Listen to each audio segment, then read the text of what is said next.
నమస్తే అండి. Welcome to Prasanna home recipes. చపాతీలను మృదువుగా ఎలా చేసుకోవాలో ఈ వీడియోలో చూపించబోతున్నాను.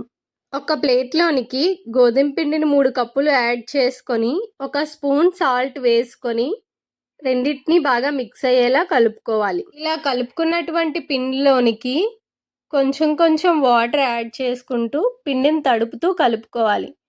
ఇలా వాటర్ని తక్కువగా యాడ్ చేసుకుంటూ కలుపుకోవడం వలన చపాతీ ముద్ద అనేది సాఫ్ట్గా ఉండి మనం చేసిన చపాతీలు చాలా మృదువుగా వస్తాయి. ఇదే మెయిన్ టిప్ అండి. మనం చపాతీలను కలుపుకున్నప్పుడే కొంచెం గట్టిగా కలుపుకొని 2 స్పూన్ల నెయ్యి యాడ్ చేసుకొని మరొకసారి కలుపుకొని మూత పెట్టి పక్కన పెట్టుకోవాలి ఒక అరగంట తర్వాత మూత తీసి పిండి ముద్దను తీసుకొని మరలా ఒకసారి కలుపుకోవాలి. ఇలా కలుపుతున్నప్పుడే మీకు పిండి టెక్స్చర్ అనేది ఈజీగా తెలిసిపోతుంది. దాన్ని మీరు టచ్ చేసినప్పుడు చాలా సాఫ్ట్గా అనిపిస్తుంది. చపాతీ ముద్దను మనకు కావాల్సిన సైజులో చిన్న చిన్న ఉండలుగా చేసుకొని పొడిపిండిలో పెట్టుకోవాలి.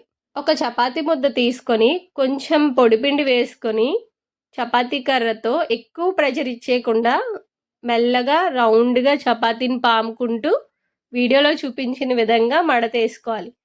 ఇలా మడతేసుకొని మళ్ళీ కొంచెం పొడిపిండిని వేసుకొని మళ్ళీ చపాతీ కర్రతో ఎక్కువ ప్రెషర్ లేకుండా మనకు కావాల్సిన సైజులో మరీ పలుచగా కాకుండా ఒత్తుకోవాలి.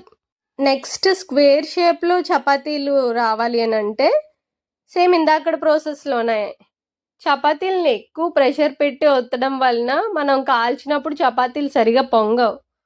కాబట్టి ఎక్కువ ప్రెషర్ ఇవ్వకుండా సేమ్ స్క్రీన్లో చూపించిన విధంగా చపాతీని మడత పెట్టుకొని మనకు కావాల్సిన సైజు వచ్చే వరకు చపాతీని పాముకొని పక్కన పెట్టుకోవాలి. స్టవ్ ఆన్ చేసి అట్ల రేకు పెట్టుకొని బాగా వేడి చేయాలి. పెనం బాగా వేడెక్కిన తరువాత మనం చేసుకున్న చపాతీని వేసుకొని 2 వైపులా కాలనివ్వాలి.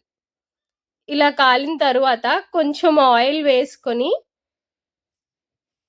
2 వైపులా తిప్పుతూ కాల్చుకోవాలి. చపాతీలను కాల్చుకునేటప్పుడు 2 వైపులా తిప్పుతూ హై ఫ్లేమ్లో పెట్టుకొని కాల్చుకోవడం వలన చపాతీలు బాగా పొంగుతాయి. స్క్రీన్లో చూస్తున్నారు కదా, అలా బాగా రావాలంటే మంట హై ఫ్లేమ్లో పెట్టుకొనే కాల్చుకోవాలన్నమాట. ఇంకా సాఫ్ట్గా కూడా ఉంటాయి ఇలా చేయడం వలన. Thank you for watching this video. ఈ వీడియో కనుక మీకు నచ్చినట్లయితే please subscribe and like. Thank you.